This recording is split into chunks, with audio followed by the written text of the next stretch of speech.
Tim, should we tell the listeners how to join the Golfweek Amateur Tour? Yes, of course. We should probably do it now before we forget, though. I agree. It's simple. All you need to do is go to amateurgolftour.net, click the Join the Tour button, and pay your local tour's membership. Thanks, Chris.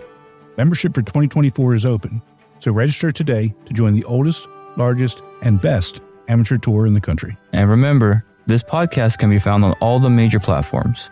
So make sure you like, download, and share it with all your friends and family. Chris, that's a great idea. Now, on to the show.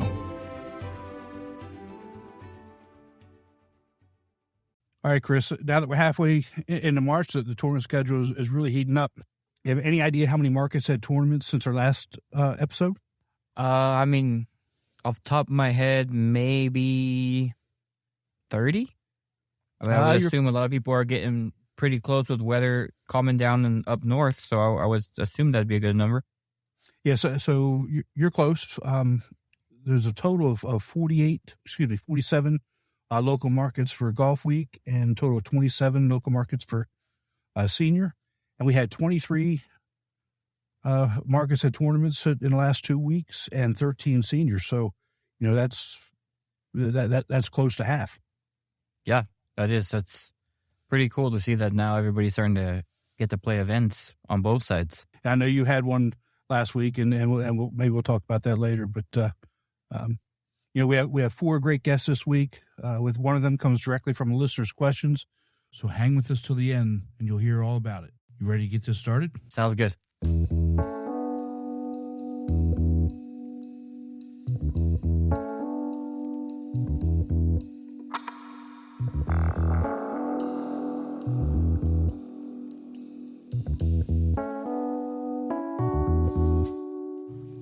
Welcome to the Golfweek Amateur Tour, the podcast.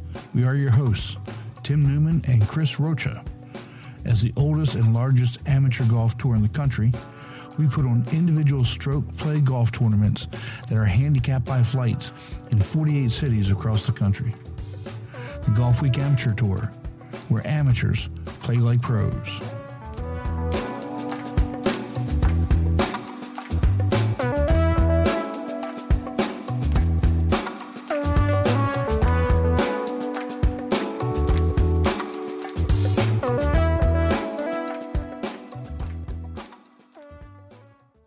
Welcome back, Chris. It's really good to see you.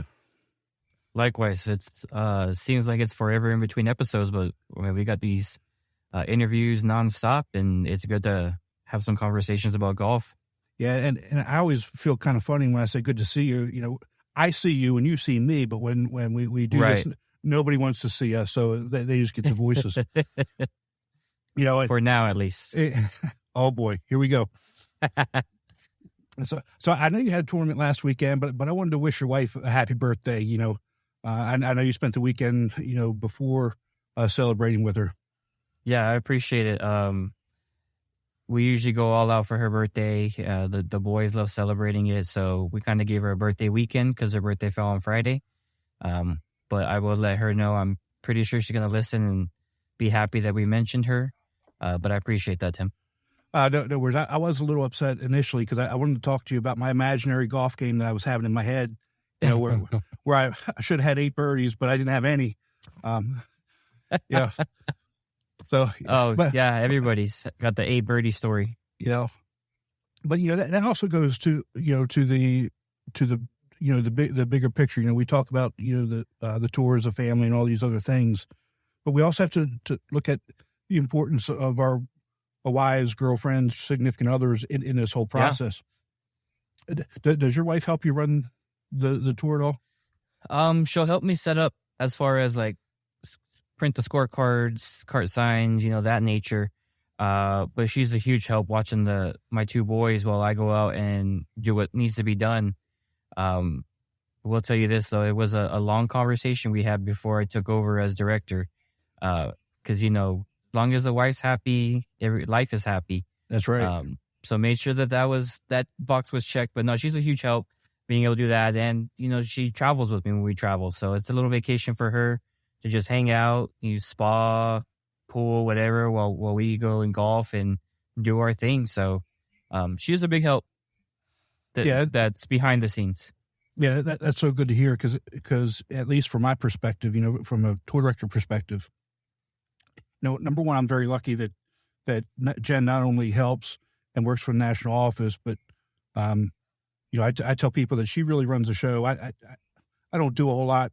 She Right. runs the show, and we have to make sure that they recognize how much we appreciate their efforts in this too. Because, like you said, you're gone 2 weekends a month, and she's holding the fort down with the kids and taking care of all those other things. So, she deserves that a birthday weekend, not just a birthday half day or whatever. So she really does deserve that. So happy birthday to her.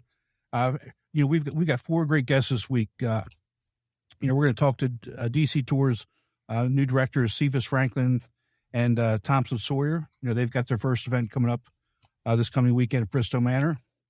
And then we have a very special guest.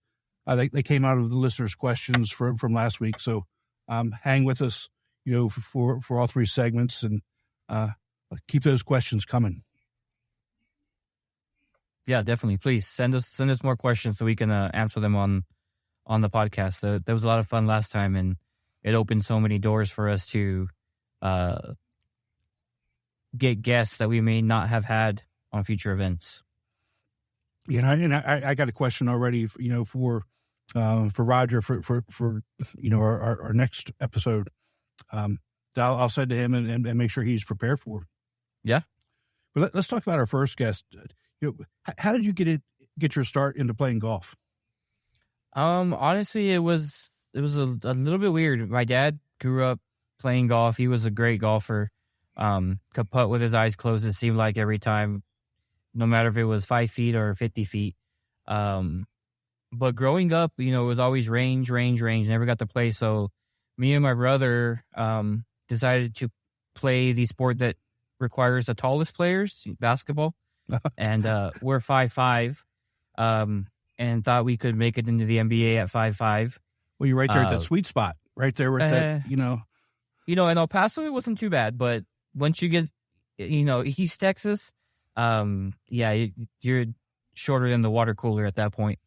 But no, after, I graduated high school, got married, my brother was in college, and we decided to start playing more. My dad was traveling a little bit more, so it was something for us to do with him when he was in town. And I got bit by the bug, and I remember the conversation he had with my wife, because he told her, okay, I'm going to ask you before I ask him if it's okay that he plays golf, because it's time consuming and it's expensive, but it'll build a lot of memories. And my wife said, yeah, that's fine.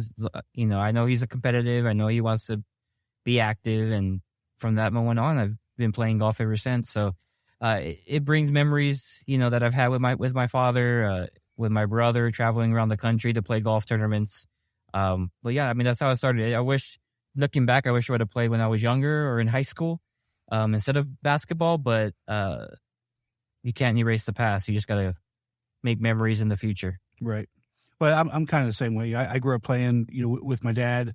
My grandfather Snap, which was my dad's dad, and brothers, same type of thing, and at the end of the day, we always want one more round, with our dad, right? No matter what, that's, we always wish we could have that one more round, I might take some heat for this, which I'm fine with, because pretty much everybody I talk to, laughs at me, tells me I'm wrong, whatever.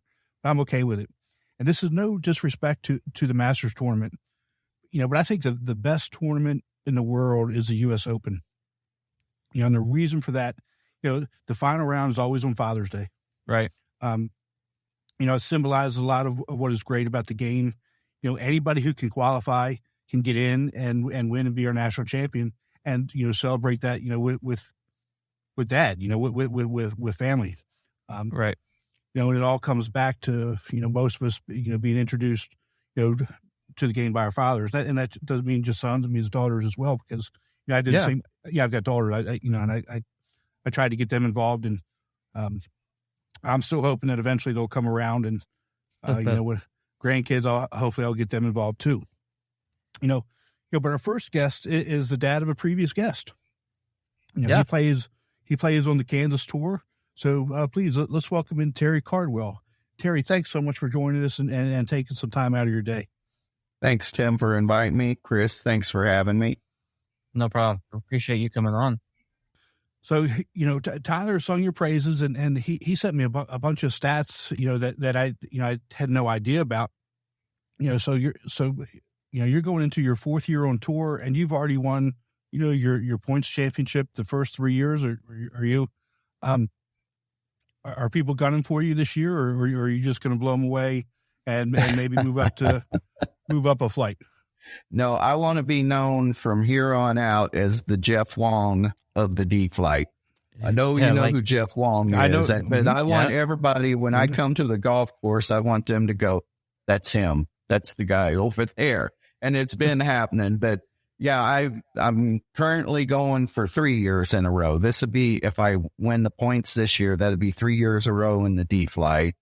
I have everything is threes this year. I want to go to St. Louis. This would be my third year for their opener. I want to win it for 3 years in a row.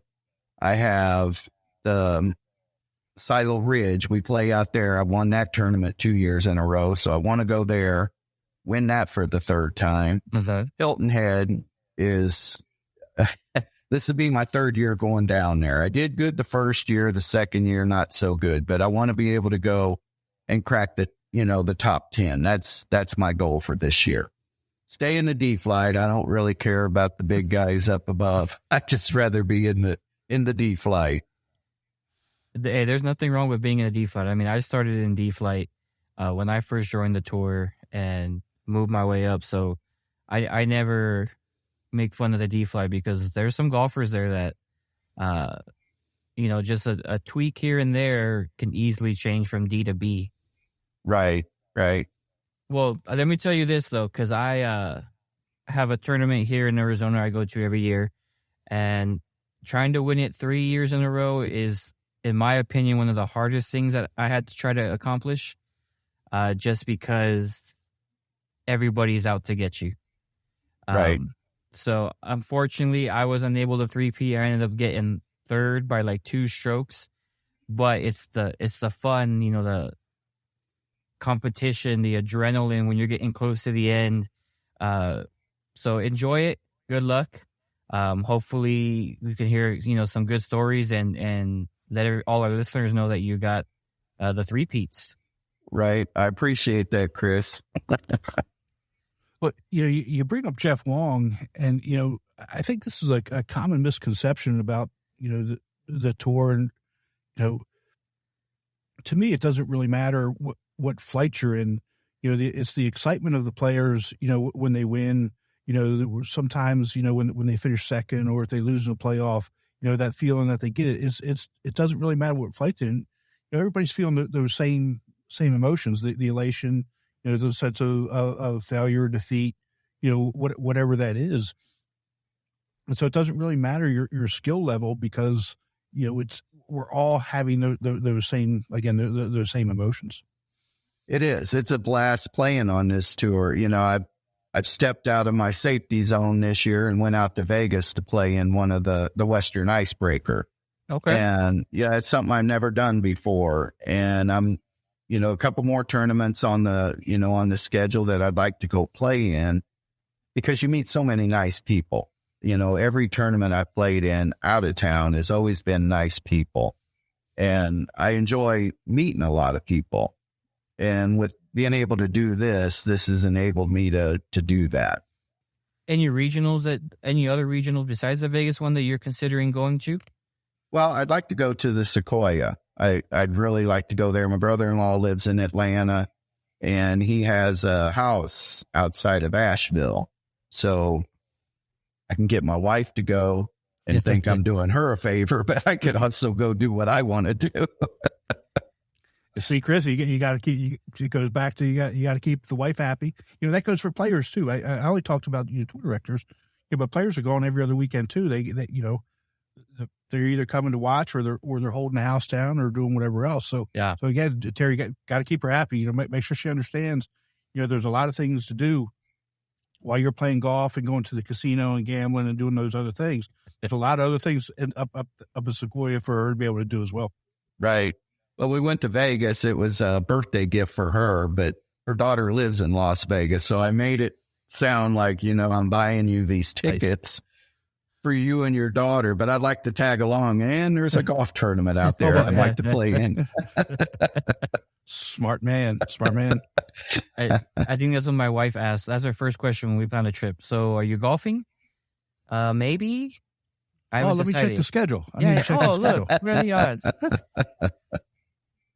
No, my wife supported me through all this. It's when I first started doing it, I was kind of hesitant on doing it, but I wanted to find somewhere to go play golf, have fun, and our tour up here, we have like 22 tournaments this year. Wow. So that's a pretty good, chunk of time being away playing, and she lets me do it, and I enjoy doing it. And, our first regional we got coming up, we got like 21 or 22 people in the D flight. So it's a pretty good sized tournament to start the year out. Yeah, definitely. It sure is. And Terry, you're with the Kansas tour, right? Kansas, yes. Yeah, and who's your tour director? It's David King. David King, right. Yeah. Yeah, and it's pretty nice because the first tournament is the Masters tournament. So not only do you get the trophy, you get a green Masters jacket. So he's really going all out for this, this year to get it going. And of course, everybody that's played on the Kansas tour has been with each other for 3 or 4 years now. So there is, a lot of camaraderie, a lot of competition, everybody wanting to beat everybody. But at the end of the day, at the end of the round, everybody, stays around, has a drink with each other and talks about the round, talks about their life, talks about family. And it's a good group of people to be with. Yeah, David's done a really good job of growing that tour over the last, few years. And obviously I hope it continues. Like you said, if you've got 21 players in D flight, in your first tournament coming in, that's great. And it's only going to get better as you move on through the season. Yeah. So how many trophies do you have? How many tournaments have you won since playing? I've won 11 tournaments, and I won all of them. I started out in the C flight, and I shot good scores, but the scores I was shooting was getting me 6th, 7th, 8th place finish. But my handicap justified me being in the D flight. So I moved down to the D flight. Once I got down there, I didn't win a lot of tournaments to start out, but I felt competitive. If I went out and shot a 90 or 91, I was right in the range with everybody else. And like you said earlier, Chris, just one tweak or, one stroke here or there puts you in a different bracket. And, that's what I enjoy doing. And I like to win the tournaments. I built me a trophy shelf, and I'd like to add to it. Yeah, I was going to ask you what you did with all the trophies. Do you have a special room for them, or how's this work? I do. I don't know. I got it right here. I'm going to turn this around. I don't know if you can see. Oh, nice. Oh, wow, yeah. Yeah, and it was all done by accident. I had the design in my head, and I had 2 boards up, and I had to get a level, so I left the room, and when I came back, the boards fell, and they all fell in 45-degree angles, so I just made everything 45 degrees after that. You're a genius. I have no idea what I'm doing, but everything fell into place. Well, Terry, if you could take a picture of that for me, and I'll see if I can put it in the show notes for everybody to see. Because again, we see each other, but nobody else can see us, and I know they're thankful for that. But I'm sure they would love to see your trophies. I will. I posted it on there. Michelle, what's her name? Michelle Gillian? Is that her name? Oh yeah, Michelle. Yeah, yeah. She after I put my picture on there, she showed me hers, and I don't know if it was from her husband or her. But it was so many trophies, so many golf balls. I tried buying a golf ball from every course that I play. But where's that picture at? It was probably on my Facebook page. Oh, okay, on Facebook. Okay. Yeah. All right. Yeah, but I will take a picture and send it to you. Awesome. That'd be great. Great. Yeah. Yeah, I do that too. I buy a golf ball from every course I played, and I've already filled up one big thing of golf balls. I need to order another one because I just so many that I have that are just sitting there on the floor, right, waiting to be shown, I guess. I don't know if you've had this problem yet, or Chris. I usually buy a ball when I get in there. Usually within the first 3 holes, I find a logo ball in the woods. So I need to kind of decide, wait till afterwards or buy it before and not look in the woods. That hasn't happened to me yet, but I think I might wait till after now, just in case that does happen. See, Terry, if I were you, I keep doing it. You buy one, and then if you find one, that means there's one more ball that you can lose. So you're still plus one or plus however many you have. Don't have to worry about it. True. See, there you go. Well, do you have any other goals besides being the 3-peat champion for the year?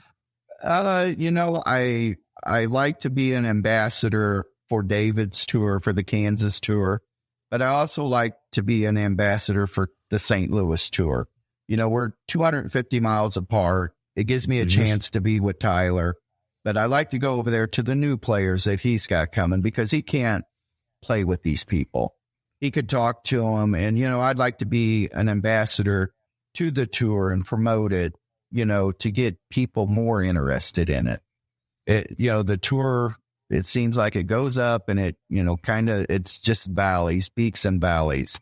And I'd like people to see the good in it and get out and enjoy this game. You do a format like this, you could really enjoy the game. Right. Well, I appreciate you saying that. And I know, David loves having you up there and what you do. Cause I remember when I was in St. Louis, you and David came to a few tournaments, which was great. And, I know how much you mean to Tyler, and when you're there with him, I know how much he does enjoy that. So, I appreciate you doing that and helping us grow the tour. Yeah. And not to take away from you, Chris, but Tim, I want you to know how much I appreciate you letting me play with Tyler the first year that I got him on it.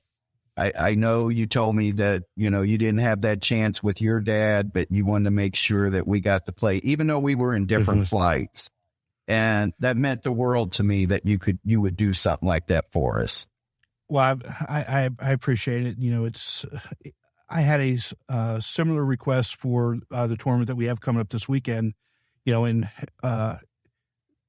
it's hard to say no when a father wants to play with a son.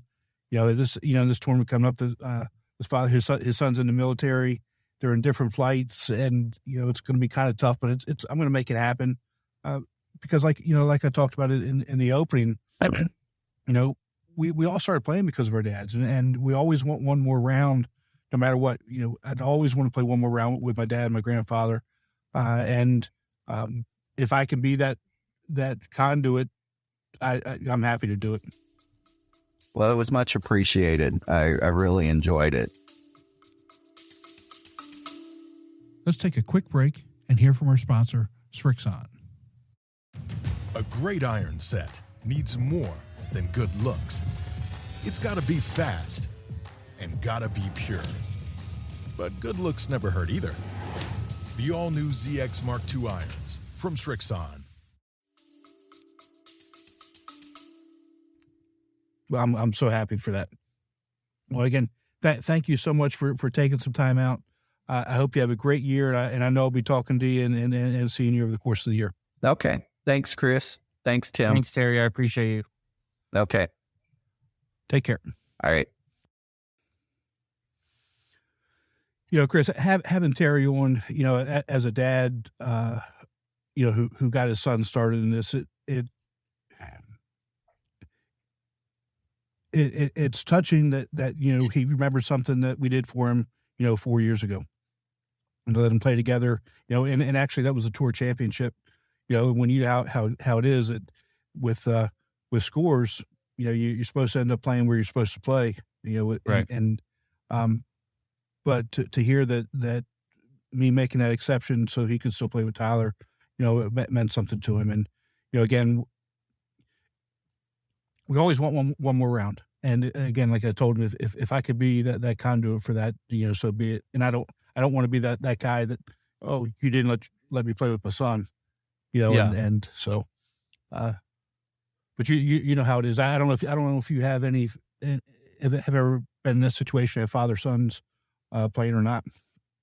Yeah, I mean, you always get requests for, can I play with so and so, or I want to play with so and so, and you kind of take it situation by situation to determine if it's something that you're able to do or not. So completely understand. Life is short. You never know what's going to happen the next day. So being able to provide that makes you feel better at the end. Right. And it builds those memories that we've talked about on this podcast since the beginning, building the memories with your friends, with your families, with your fathers that you can carry with you for the rest of your life. Right. And Terry is somebody who, like you said, he wants to be that ambassador. He already is. Right. He doesn't miss an event in Kansas. He travels to St. Louis to play in St. Louis tours. And now he's, like you said, he's starting to branch out and play in other events as well. And he's always talking about, the benefits of the tour. So again, like I said, us as tour directors can talk about it all the time. But, when a player says something, that's what really, sticks in people's heads. Yeah, when you have a handful of guys like that will just speak about the tour, I mean, you see your membership skyrocket from there. So having, a handful of those guys on your membership roster is great. Yeah. And I hope every tour has at least, a handful of those guys out there. Yeah. So let's move on to our next guests. Our next guests are the new tour directors for the DC Metro Tour, but they're not really new. They've been around for a long, long time. They were the assistant tour directors for me for the last 3 or 4 years in DC. So, they know what they're getting into, except for the backroom stuff that we kind of threw on them. But running the tournaments, doing the marketing, getting guys and girls signed up, and getting to T-Box and running tournaments and all those things that are game-based stuff, they do a great job with. So let's welcome in Cephas Franklin and Thompson Sawyer, tour directors from DC. Welcome, guys. Welcome. Hey, Tim. Hey, Chris. Thank you for having us. Yeah, guys. I mean, Cephas, I've known you for a while now. We met at Nationals. I think we just linked up after the directors meeting to play in the 2-man events that day. I'm pretty sure Jennifer was not happy that we signed up last minute, but it is what it is. So I've known you for a while. I'm glad. Welcome to the family, and Thompson, can't wait to get to know you. Sounds good. Looking forward to it.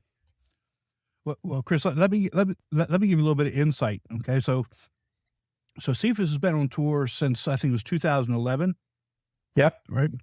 And he brought Thompson, I think it was in 2012, 2013.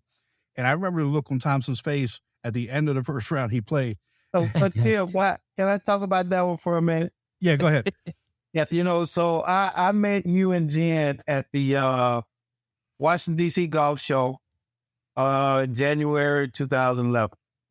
Okay. And you made an impression on me, and I waited, and then finally I joined. And so I started playing with you guys. About that time, I was about a 19, 20 handicap. But when I started playing on the tour, my game started to improve. So Thompson came to me one day. He said, what are you doing? Are you practicing? I said, no. I said, I started playing on the tour, and they play by the rules. And, so we finished out the year. The next year comes around, and was member guests. So I kept been bugging Tom at the time. Come on, play member guests. So we're in Rock Harbor. So I was C-Flight. You paired us with 2 A-Flight players. So the A-Flight players tee off. I tee off. Tom tees off. So we out in the middle of the fairway. Tom's watching them. I said, Tom, just watch them, man. I said, you're going to be impressed here. So they hit shots. They're on the green. They probably each got, one got a 30-foot putt, the other got a 40-foot putt. So Tom and I hit. I'm on the right side. Or I remember this vividly. I'm on the right side of the green. So we're both off. Tom's on the left. So we both chip up. So while we're chipping up, These guys are walking the greens. They're doing all the things. And Tom is looking at me because they never say anything, but they're doing all the things that, you're supposed to do. The first guy drains a 40-foot birdie. Tom looks at me and smiles. It's like nothing. The next guy hits his up and stop and tap in. I bogey, Tom double. So we get to the cart. Tom said, man, these guys are serious. We on the first hole and they're already pressed.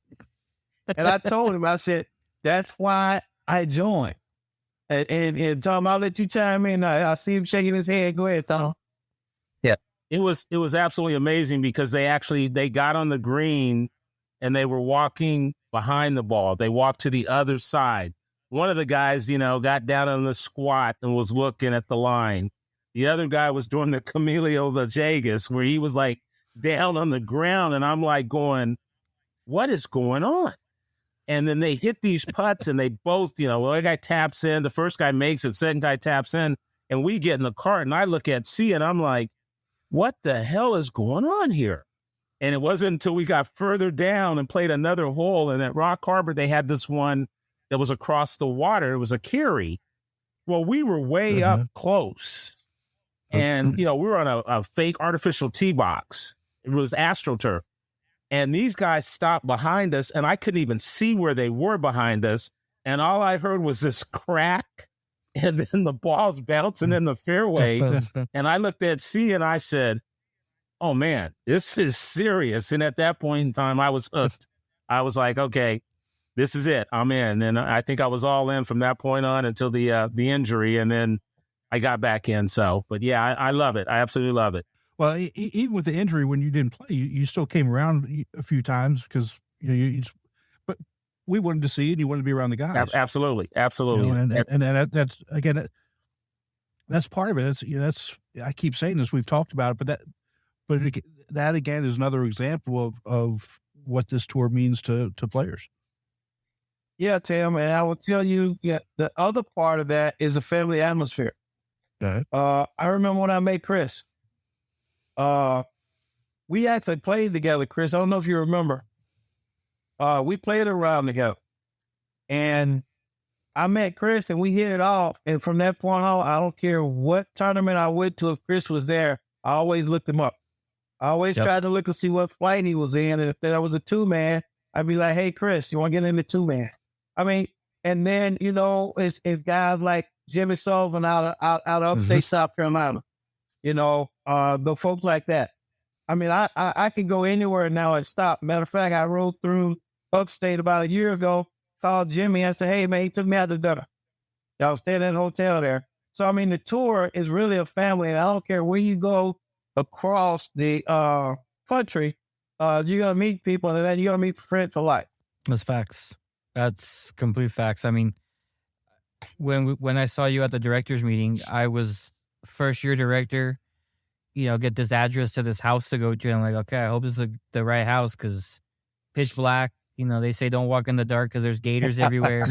And meet this guy from Texas, like, what do you mean gators? Like little baby gators? Or go in there and there's a bunch of these guys talking. You don't know anybody.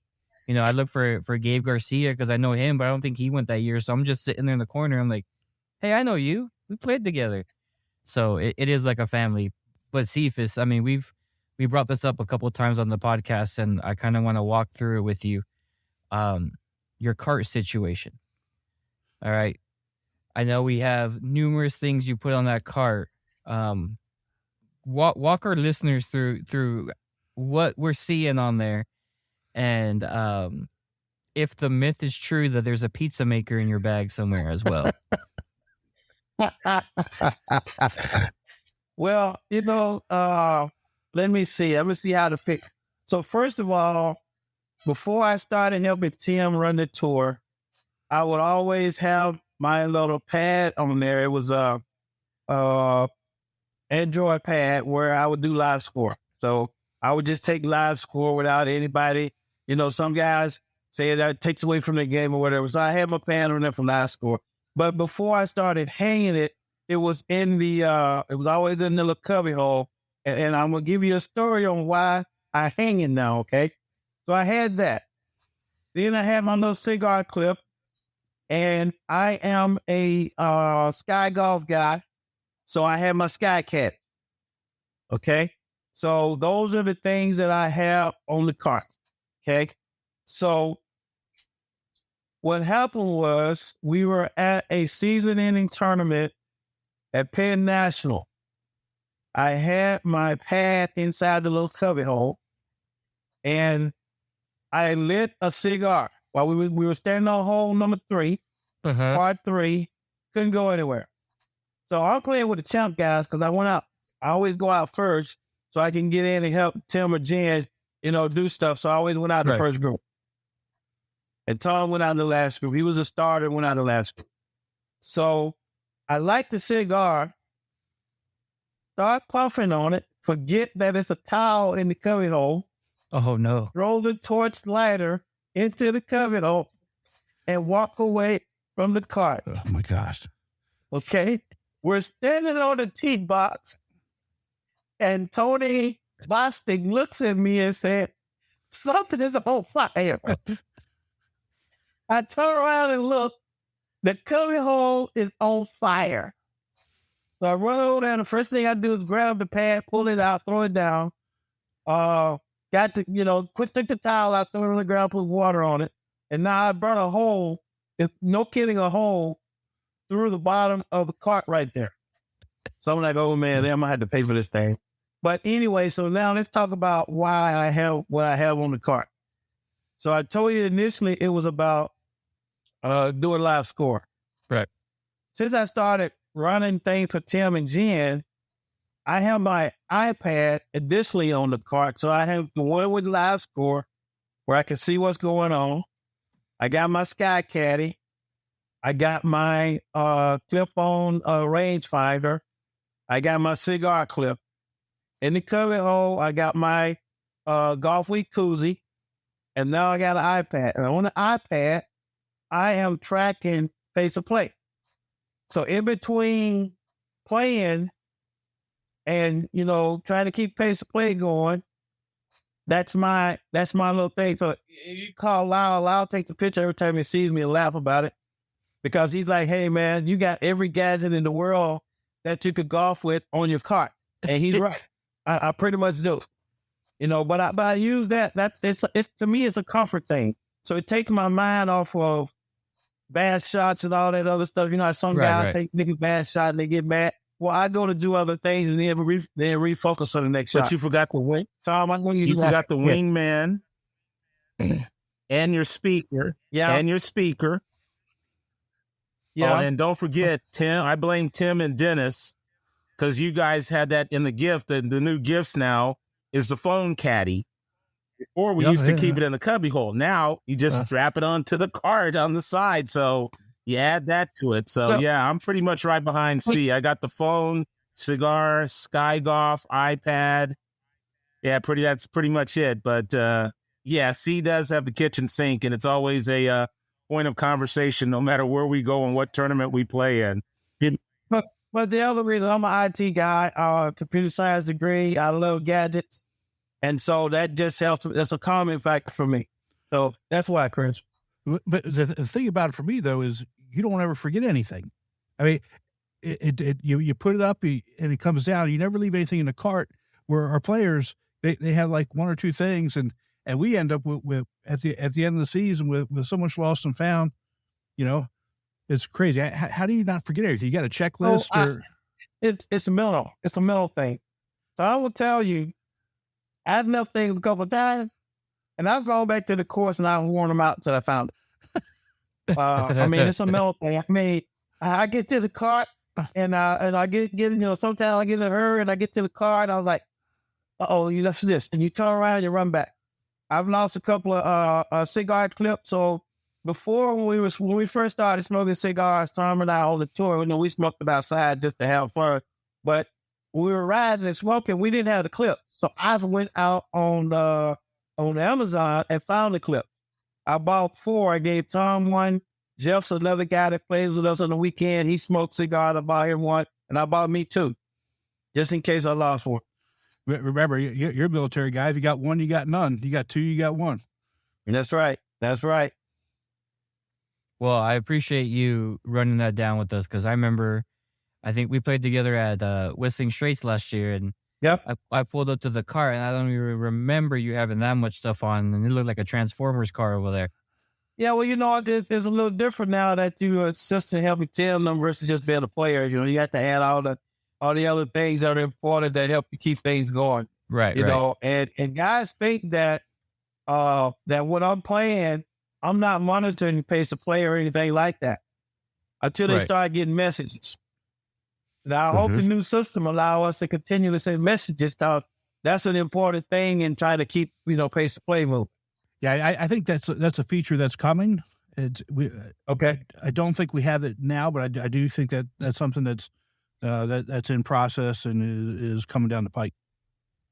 Okay. Hey, Tim, can we change the subject for a minute? Sure. I want to talk about, first of all, I want to thank you. Like I said, I met you in 2011 and, I've been playing on this tour. We got real close, and you, when you moved and Jen was still here, you came to me and said, Cephas, I really trust you. And, could you help Jen, keep things going and those type things? And I say, sure. And I said, okay, can I bring Thompson in? You say, sure. And so right now, Tim, I'm excited because this is our first year, thanks to you and Jen and Dennis and Jennifer for trusting us, to keep DC moving forward. I'm excited because we're coming up on the first tournament and things are really moving. We got 97 active players registered as of today. And I've got 65. Think about this. 65 paid members, and I'm still 10 days away from the tournament. The guys are really responding. And so Tom and I are excited. So, I just want to thank you personally for what you've done to help us, to show us this. We love it because of the camaraderie. We love it because of the game, but we love it more because of the family. Yeah, I really do appreciate, the kind words and what was some of the things that were going on at the time, when I had to make that change. And, it's like you said, it comes back to the friendship and the feeling of family that I've had for, with you and Tom, for such a long time.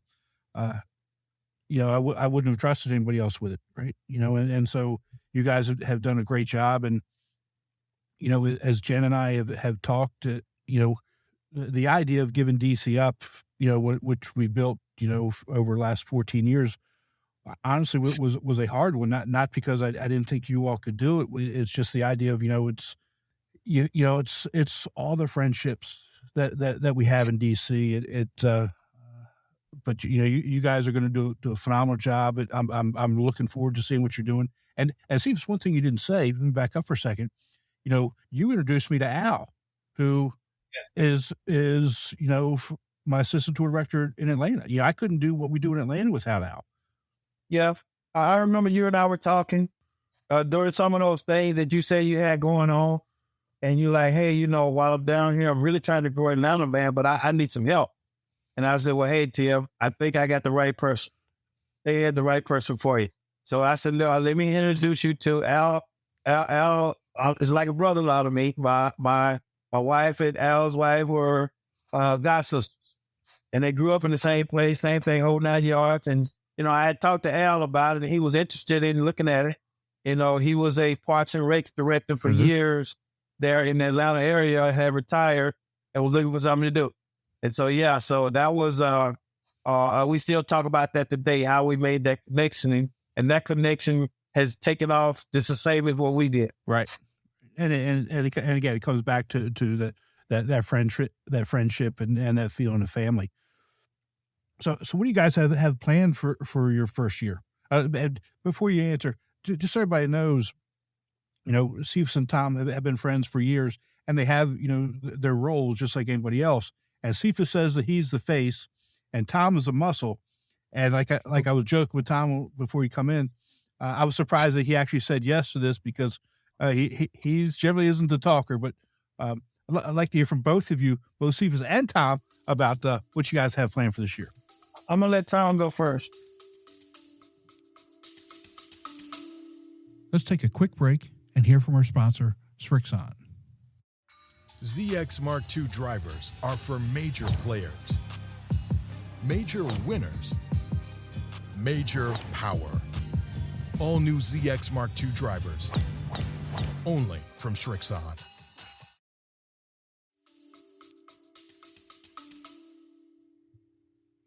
I think the big thing is just continuing on what you guys started, and just keeping the process going. We as C said, we've got 97 members as of today. We've got 65 members that are already registered for the first tournament, and guys have already registered for tournaments down the road. The best part for me this year is the business cards. And they're not work related. I've got business cards, and now I'll start talking to somebody. I'm like, you play golf? And you know me, that's hard for me to just kind of walk up and start talking to somebody. So I'll have to see them, and they'll be like, yeah. I said, well, listen, hey, here's my card, Golfweek Am Tour, DC, co-director. And, then I start talking to them about it. And they'll like, if you got friends, give them a call, give me a call, and we'll go from there and try to add to the membership. But just looking forward to continuing what we've been doing really for the last 3 or 4 years. And as C said, the biggest thing is my game has gotten so much better just because of the tour itself. And as you said, C and I go way back. C and I go not only way back from like 11 years ago, Tim, but C and I knew each other from like the 80s, 80s. Like mid 80s, we knew each other. One of my good friends, they were stationed in Florida together, and that's where I met C. And then when I moved up to DC back in 2005, we kind of hooked it back up and started doing the weekend golf thing. And then he got me out on the tour. But just looking to continue on what you guys started and what we kind of continued on working with you guys, and just growing it. C always wants to have 300 members. I'm like, I don't know if I want 300 members, guy. I like to have maybe 300 members, but definitely 100 consistent every weekend that we can count on every tournament, 100 guys. But, I'm not going to get in his way. If we can get 300, that's great. We'll control that monster if we get there. See? I guess I'm listening, Tom. Tim, I don't see us doing too many things different than what you and Jen had already started. Okay. First thing is we got to keep the excellence. Okay. You guys ran a top-notch tournament and people loved it. And they keep wanting to come back. And then they started bringing friends. So that first part is to let them have fun. Okay. Make sure that the tournaments are fun. Our market here is a little tough because of several things. One is the commute. I don't care what Saturday morning or whatever day you try to go anywhere. If you don't plan and get out at the right time, you're going to hurt yourself. So all of our golfers, we try to keep things, we got golfers from now Philly, golfers from as far north on the Pennsylvania on the other side. We got some guys from down around Fredericksburg area. And so what we try to do is 2.5 hour drive, depending on traffic. Keep the quality courses. Some of the courses are making it tough because, they want us to pay rack rate, period. Because of COVID now, they said we can sell out on the weekends. But, quality courses. Right. But that's the good news is that the courses that you and Jen established a relationship over the years, they know me and Tom. And so we've been able to keep those quality courses and keep prices reasonable without having to raise them too high. So we're trying to keep the cost down. The biggest thing I would say we're trying to do is marketing and sponsorship. So we got our trophy sponsor again this year from a realtor, Red Lady Realty. I was sitting down talking to her. I've known her for years. And she was like, I'm branching out. She's retiring and she's branching out now. She's been a realtor for a long time, but she's doing it more on her own. And she wanted to figure out how to market. And I said, well, while you're starting your business, we're starting one here too. We're running the Golfweek Am Tour. And she said, yeah. She said, I always wanted to get into golf. And I said, okay. I said, well, first thing is, we can do that. But then I said, I'm also looking for sponsorship. And she said, well, I'm looking for a way to market my business. So we struck up with the conversation. And from that conversation, we were able to get all of our trophies for the whole season sponsored. So Awesome. Now we can take some of the extra things that we do and increase the prize pots. Yeah. So that'll be a big hit for the players, because the players will benefit from having quality trophies and now an increased prize pot for the tournament. So that kind of helps us out. The other thing that we are doing is a lot of marketing. So I am all over Facebook, Twitter. I'm not an Instagram guy. However, Tyrell Milton, one of our players, is retired and doing photography stuff, and he wants to help with the Instagram thing. So I'm trying to figure out how to get the Instagram access to that Instagram account so he and I can work. So whatever I post on Facebook and stuff, or emails that come out, he can turn around and flip them to Instagram. I have been going around to the different courses personally. First thanking them for, being on the schedule, passing out the thing, but then talking to the pros. And so still cultivating those relationships so that we can continue to do some things. The other thing that I'm really excited about is that we have a senior tour. Yep. We are actively helping Dave Phillip with the senior tour. I talked to Dave last night. One of the guys came to me and said, hey, some of the other tours, you get a discount when you join both the regular tour and the senior tour. Are you guys doing that? So I gave Dave a call. I said, Dave, we need to get the particulars. So I'm going to send Dennis an email and just say, hey, how did those other tours do it? And is there a way to do it so that I can help Dave? So Dave's membership is growing. He's up to about 30 now. He's got his schedule published and those type things. And so we're helping each other to try to do things. So as I market us, I'll market him. As I talk to courses, I'll talk about him as well. So those are the things that we're trying to do to really, really flood the market with DC Metro Golfweek Amateur Tour and the fun and camaraderie and the quality competitive golf that we bring. Yeah, and don't forget to mention we had the event at Rudy's back in February. Yeah, so Tom, Tim, I don't know if you remember at Alexandria, used to have a Top Golf. Right. And, Top Golf, they closed because of all of the issues that they had because it was in the community, with the late nights and all that stuff. Okay. A company bought it. They were going to change it and figured out, hey, we could do the same thing. And so they have a setup similar to Top Golf, but they close early. They don't make a lot of noise, not a lot of loud music and stuff going, but it's a family-oriented place. And so we went over to play one day, and I talked to the manager, and so we had a recruiting event there. So we're starting to see folks that we saw when that joined the tour. So it's just things like that we're trying to do. That's awesome. Yeah, it's actually a good idea to go to those types of places. So I'm glad it worked out. Yeah, I mean, it sounds like you guys got everything jam-packed. You're on a good road. So, we just wish you the best of luck this year. Can't wait to revisit everything that happened at the directors meeting. But most importantly, y'all, we appreciate you coming on and spending some time with us. Well, we thank you guys for inviting us. Anytime I can talk Golfweek, anytime I can talk DC Metro, Golfweek Amateur Tour, I'm all about it.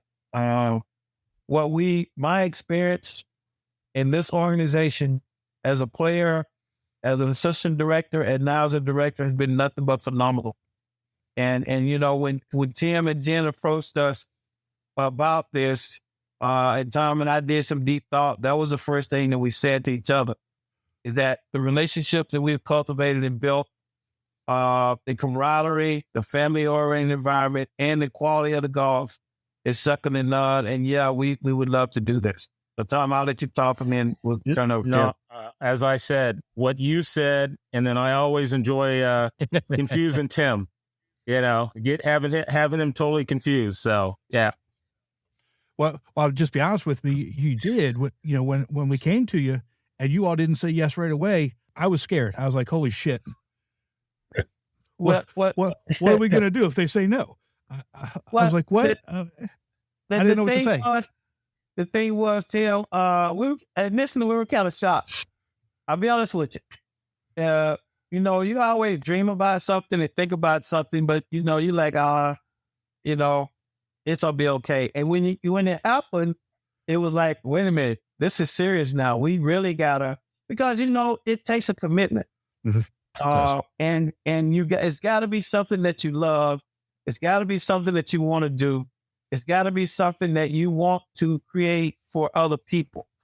And so we, that's why we said, wait a minute, let's sit down. I know Tom had to go talk to Tracy, because if the boss says it's okay, it's okay. But we talked about it, and we just wanted to make sure we were where we are, because we both still work for the government every day. We both in this rat race with the traffic. Tom is still traveling. Tim, I don't know how he does it. Yeah, I don't either. He's working, traveling, taking care of his parents. I did that. Of course, I did that for the last 12 years, from 2010 until my mom passed on December 31st, 2021. So I know how that is when, you're trying to set a schedule and then you're in between the schedules and you got tournaments and those type things. So we just wanted to talk about, make sure that the commitment would be there. Of course, you already said, and Tom said it, is that I'm the face and he's behind the scenes.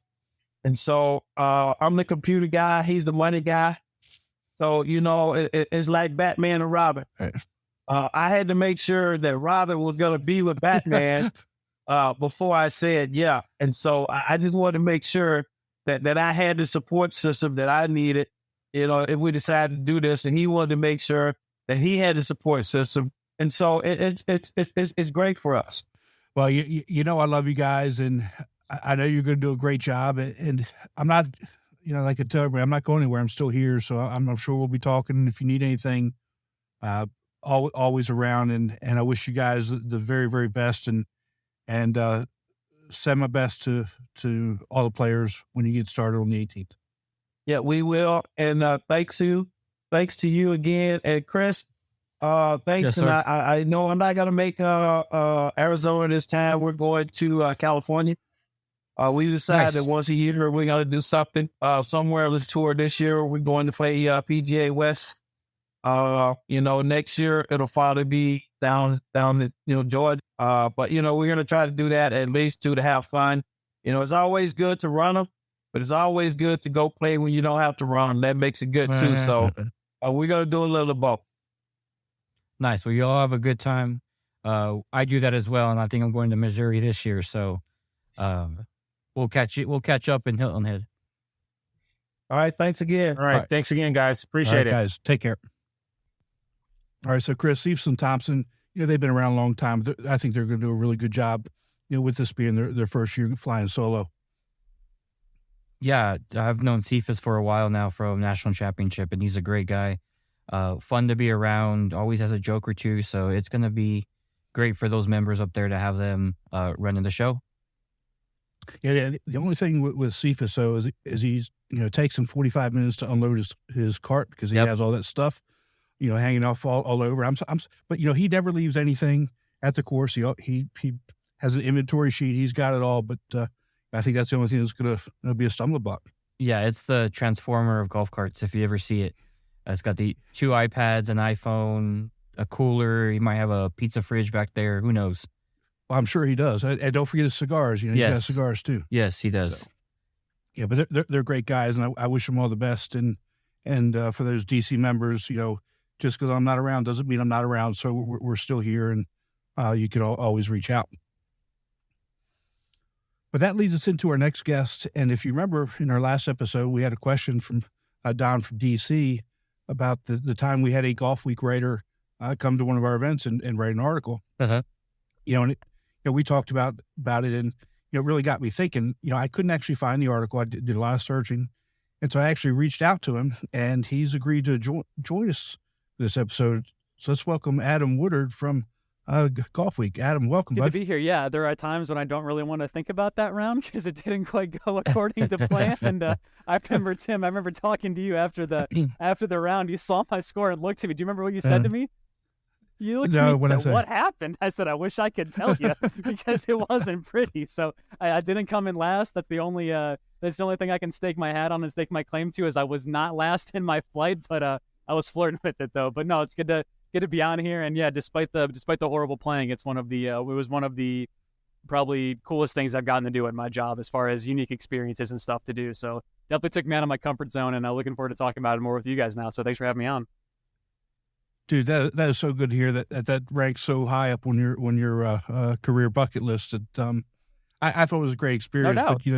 But that's one of the reasons why I wanted to have you on and really kind of talk about it, because you cover golf. You write about golf, but like I remember we talked when you were there. You don't really get to play a whole lot of golf. That was a misconception. See, when I made the move to Golfweek from obviously Golfweek and USA Today, owned by the same company, so I just kind of pivoted in 2019 when I started covering golf full time, coming over from USA Today Sports, and I kind of thought, I'm going to get to play so much golf. No. See, I'm writing about all the other people who are really good at playing golf, and then I get worse. So I guess kind of that inverse relationship there. So I was kind of hoping I get to play a little bit more, but no, and especially like with my background, I don't know if you remember, Tim, but I haven't really played zero competitive golf. I grew up working at a course on the grounds crew, caddied for a little bit here and there, but no, I never really, actually played in a competitive event. So when I teed it up at the, Links of Gettysburg in that, DC amateur tour, that was the first time I ever played in a truly competitive round. And I think my score showed, that's for sure.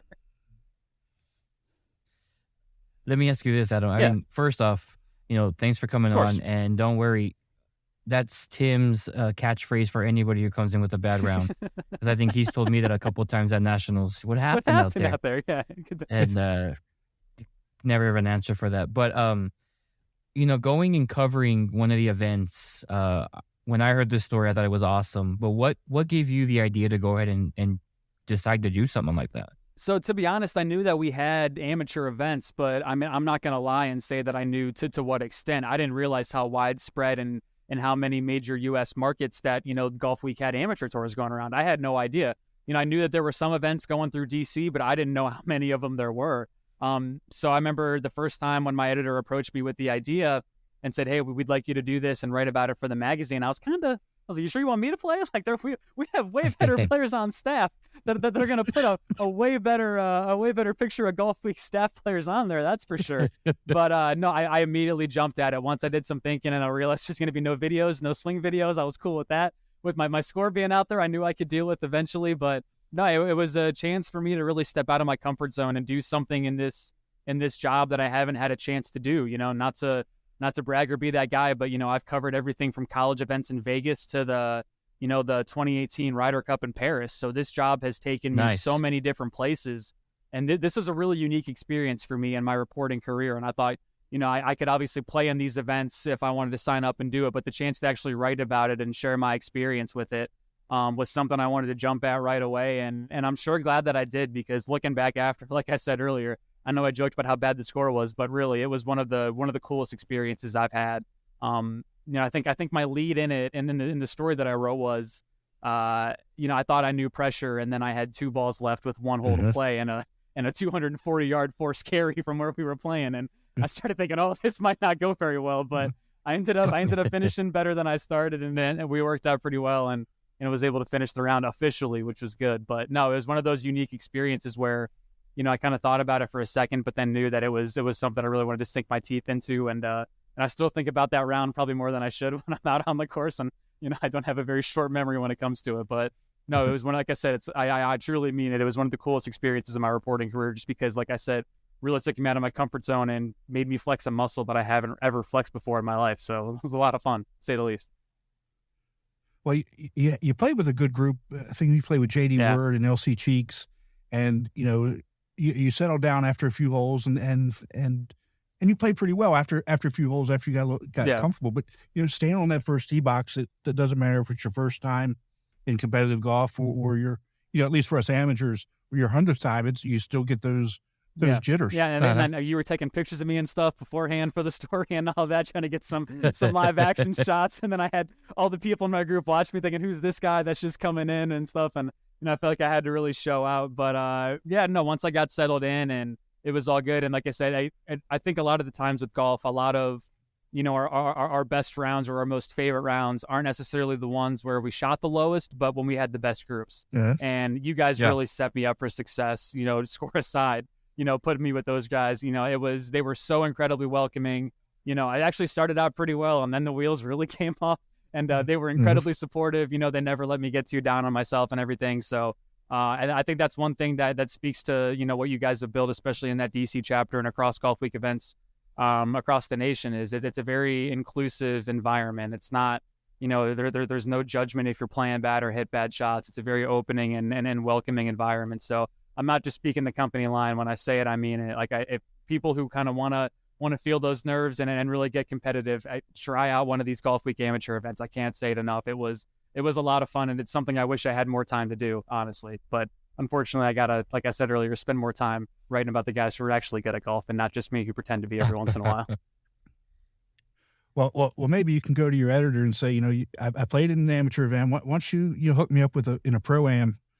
With we had a few guys. People play the Arnold Palmer last week, and they are much more well suited to play in that than I was. So I was happy to see them get the call, and I could just say, "Oh no, that didn't get asked. Oh, bummer."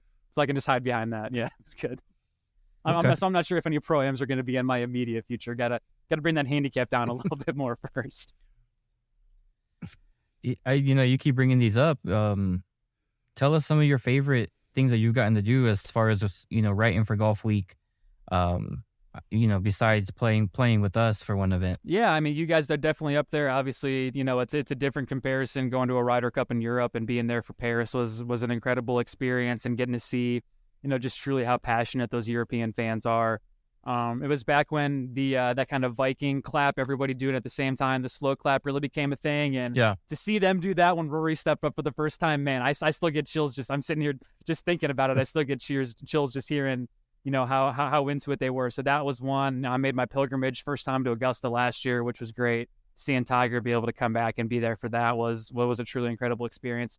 And not only that, but like the Augusta National Women's Amateur, I mean, that stands out almost as much as the Masters. Getting to see these young college girls just go and just play some of them played so well at Augusta National, and just to see them do that and see women just kind of bring that course to its knees at times is pretty cool. So I like I said, I've been blessed with experiences. I hate to be that guy that seems like he's kind of name dropping or doing all that stuff, but I've been very, very lucky to cover some really cool events here with Golfweek, and hopefully more to come in the future. Like I was telling you guys offline a little bit more, but I'm hoping another Ryder Cup and hoping more for that. But honestly, man, just getting to tell the stories of everyday amateur golfers is some of the coolest stuff I've gotten to do.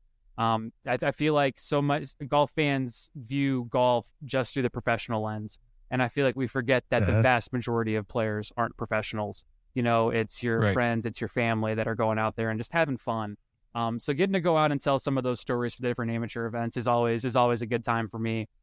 Sure, it's cool to rub elbows with Tiger, Rory, JT, Jordan, all these guys like that. Go to the live events. I've gotten to go to a few of those and experience those firsthand, which is a whole different experience. But I'll tell you what, it's some of the coolest things I've gotten to do are tell the stories of the amateurs and people who you don't really know about, because everybody knows the Jordans, the Rorys, the JTs, and all that. But to tell the stories of the former models and actors who are now playing in senior amateur events for the USGA, it's those events are the ones that really kind of get my reporting juices flowing for sure. It sounds like it's nonsense and BS, but it's really not. I truly believe that. I truly do. Well, it's funny you say that, because our last episode we had our first segment with our rules official, and he does the majority of the work that he does is with amateurs, and he much prefers doing the amateurs because that's where we are. That's where we're you have the elite, in the professional ranks, but the average show are playing in the amateur tournament. See, even from USGA, it could be your workmate who's a scratch golfer, who's, qualifying for the USAM, and it's just regular people. So the grind that it takes to go out there and qualify for these events, like I respect so much of that, to go out and people who put in the work outside of their normal day jobs, and they are so committed and so in love with this game that we all have a passion for, and to see them achieve stuff and do things that they didn't think was possible. I mean, like those stories are way more cool than telling the stories of the guy who won the X $1 million event on the PGA Tour on Live and stuff like that. That stuff means so much more to me, and I get so much more out of telling their stories. But yeah, it's the game we all play, and it's way more relatable than seeing guys that are bombing the ball 320 yards and stuff like that. To see us amateurs and stuff out there, it's a lot more relatable. I think it's a lot more fun too, being brutally honest. And I like that feeling where you have the 45-year-old 25 handicapper who gets so excited when they get their first win in D flight. It's the exact same feeling, and I think that's something that we from our tour's perspective can really give to the amateur golfer. Yeah, no doubt. Yeah, and like I wish I could have been one of those guys that won. And I was probably playing out of out of vanity, out of a different flight than I should have. I kind of thought I could hang more, but no, that's obviously something that I wish I could have. Sure, I've been a part of a few member guests and stuff here and there, a couple hit and giggles and stuff like that, but nothing to that extent. But maybe in the future though, right? It's never too late. That's the good thing about the Golfweek Amateur Tour. It's never too late, right? Yeah. Exactly. And I told a little white lie last episode. I said you were in Northern Virginia, but you moved. Now you're in Raleigh. Yeah. So followed some family down here, and also get a only about 45 minutes north of Pinehurst, which doesn't stink either. Not bad. Well, we do have a Central Carolina tour, which would be perfect for you. So whenever you want to play, let me know, and we'll make sure that you. I feel like I got to earn my way. I feel like I've used my one free exemption now, and I kind of blew it. So I feel like I got to pay my way on and earn my way on at this point. I think I've used up all my free handouts and goodwill. Well, we could talk about. I mean, for what you did for us, and because again, I read the article. It was great. I mean, you're a phenomenal writer. I mean, thank you. I encourage everybody to go out there and read your work. And I want to ask you a follow-up question after this. But to be able to write the feelings of what you did and to evoke those responses, to me it's a hard job. Yeah. It wasn't easy in the moment either, because imagine playing one of the worst rounds you've played in a very long time, and then having to write couple thousand words about it and describe it in crushingly brutal detail. It's not the most easiest thing I've ever had to write, but I kind of say that in jest too, because at times I was kind of taking notes throughout the round so I wouldn't forget anything that I was feeling in the moment and stuff. And man, I'll tell you what, standing on that, I think we might have started on 9 or 1. I can't remember which one we might have started. No, you started a whole 10. Okay, so that makes sense because I was on 8 then, and right. I had those 2 balls left and that one forced carry, and it was not going to go well, man. I'm telling you, I was witnessing like I'm going to have to like borrow a ball from somebody, break the 1 ball rule, like get extra strokes on top of that and stuff. And I definitely started watching the leaderboard way too early on that day because I started a little bit better than I thought I was going to. But like I said, it was an incredible experience, and it's definitely one that I would jump at again given the opportunity for sure. But I'm assuming that the players in the Central Carolina one here are going to be a bit more well-rounded and play a little bit more than us DC folks did. So I might need to practice a little bit more before we dig into that one. I honestly, Adam, I mean, Chris, you can speak to this. I've been a tour director at multiple cities across the country, and where each tour has its own feel and culture, but the guys and girls are the same. I mean, they love the competition. Yeah. They love playing the courses, the camaraderie, and I think to a person, we don't see people that are so ultra competitive that it makes it not fun. That wasn't my experience at all. And I figured, you would have a couple bad eggs with every group. You would have that one guy that takes it a bit too serious. I feel like that's kind of standard, status quo for a lot of, whether it be amateur events or even intramural leagues and stuff like that. If you're playing kickball or softball or whatever, you're going to have those guys that take it too serious. Man, I didn't see one. Yep. I didn't see one in my time out there. Granted, it was only one event and it was one thing. So, but I would say it was like I said earlier, it was an incredibly welcoming experience, top to bottom, from you folks that ran it to the guys that I was lucky enough to play with, and the guys that were in front of us and behind us, because pace of play got slowed down for a little bit on one of the holes because there was a bit of a rules issue, I do remember, from one of the groups ahead of us. But no, getting to know everybody that day, and funny enough, I bumped into a few of the guys that I'd played with out at the Langston in DC, which I would walk at least 9 holes every Friday. And I bumped into one of the guys there, got to know him pretty well. I ended up playing with him once or twice too, just kind of, bumping into each other out there, which is an incredible experience. I never thought you kind of see him, like, wait, I know you're from somewhere. Oh, wait, Links at Gettysburg, right? Yeah. I shot a million shots that day. Yeah, okay, you remember. Yeah, we're all good. But no, like you said, it's an incredibly open environment, and I was expecting to have one or two kind of bad eggs and guys that would take it too serious, but man, everybody was so cool, so welcoming, and it just that wasn't my experience at all, and I'm all the better for it, for sure, no doubt. Well, that's good to hear, and again, I appreciate you taking some time with us. If you come to Hilton Head for the Heritage, let me know. That's where my home base is right now. So hopefully we can get together. That actually might be in the card, so we'll have to take that one offline and figure something out, man. That'd be great. All right, sounds good. Again, thanks so much, and we'll talk. Absolutely, to you thanks, soon. guys. Appreciate it. Man, so glad we got Adam to come on. Great guest, and we're really lucky that he was able to, play in the event, write about it, and come on and talk to us about it. Yeah, it's, you mentioned how good of a writer he was, or he is, and to have that story still stick in the back of your mind. I mean, obviously it was one of your events that he played at, so it kind of makes it a little more special, but just being able to talk to the writer of that story, and all the things that he's able to do since then. I mean, being able to go cover a Ryder Cup in Paris is, probably on anyone's bucket list to be able to go do. And he's able to do that maybe even twice. So it was a great conversation. Nice to be able to put a face to the article. And, if people haven't read it, hopefully we can find a way to get them that article so they can.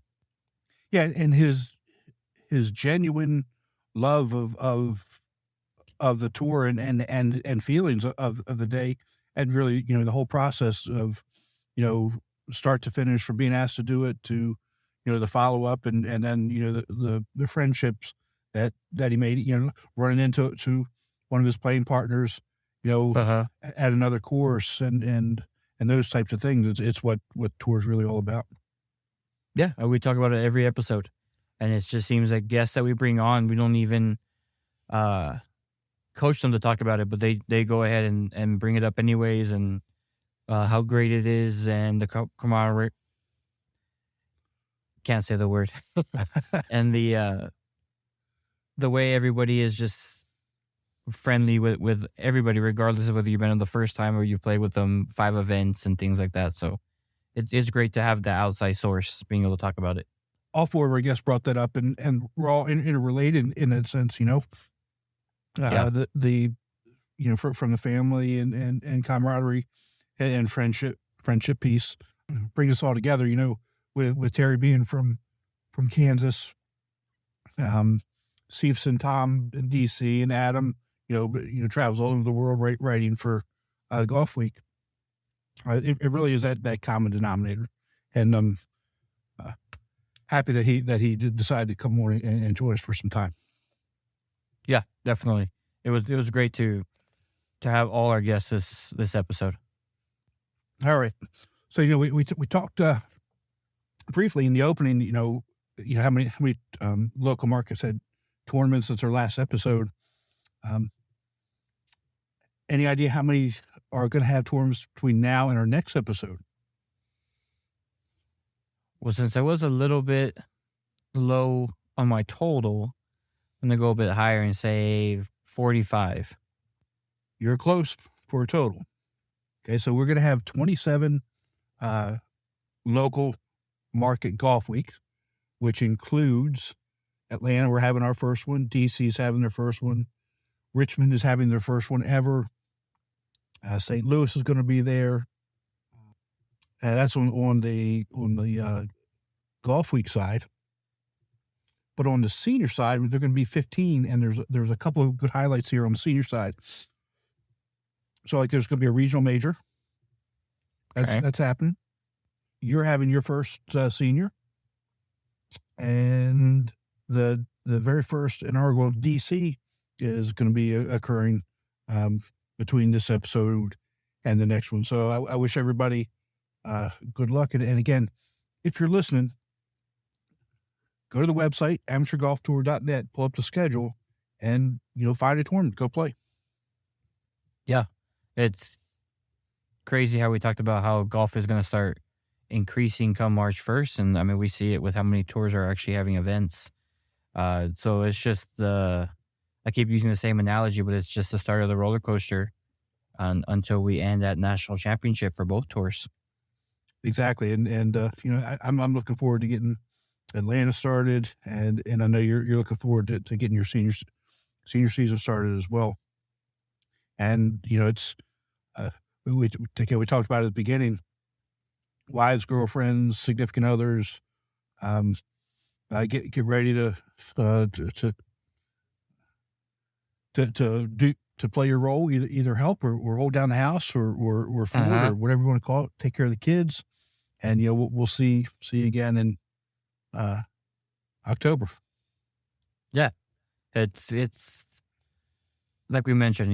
It takes both parts, and I think that's what makes this tour so great. Is it is family friendly, so even if they want to come watch, some tours allow spectators, which is awesome. It is. We have been doing the podcast since September, and I was looking at some of the data the other day, and we've got good numbers all over the place, but something really stuck out at me. And if you're listening, please reach out to us, Chris. We have somebody who has listened to every episode who's in Germany. Really? I have a good idea of who it might be, but I mean, I want to hear from them and make sure that it is the person that I'm thinking of. But it is awesome that we are in another country being listened to. Yeah, we've hit a ton of other countries, but this person in Germany has listened to every episode, which I think is great. So if you're listening, please reach out to us, either me or Chris, and let us know who you are or and where you're at, and because to me it's just great that our reach is going that far, and we're spreading the word of the tour. Yes, please don't hesitate. Reach out to us. We'd like to give you, a shout out. And if it is who I think it is, that's awesome that you're still keeping in touch, by listening to the podcast, even though you're not able to be part of the tour anymore. We would love to hear from you. And again, for everybody, please, if you have questions, please send us questions. You can send them to me at timnatc@amateurgolftour.net, or to Chris at El Paso at amateurgolftour.net. And, next episode, we'll have Roger back on, and I've already got one question about the rules. And like I said earlier, I'll make sure that forward that one to him, and so he can be prepared to answer that as well as whatever else we're going to talk about with him. Yeah, it's going to be exciting. I really enjoy our rule segment. So you got anything else for us this week? No. Honestly, I forgot it was March until my wife's birthday, because of how crazy it goes throughout the year. But I'm really enjoying doing this, so let's just keep up the great work. Well, I'm glad you had a weekend with her, with her and the kids to celebrate her birthday. But next week, make sure you run a good tournament, like I'm sure you will. Have fun, and we'll talk to everybody in 2 weeks. Yeah, we'll see if Jacob can do the 4-peat, since we had him on the guest last time. That'll be topic number 1. We'll go ahead and talk about that. All right, bud. Take care. Talk to you soon.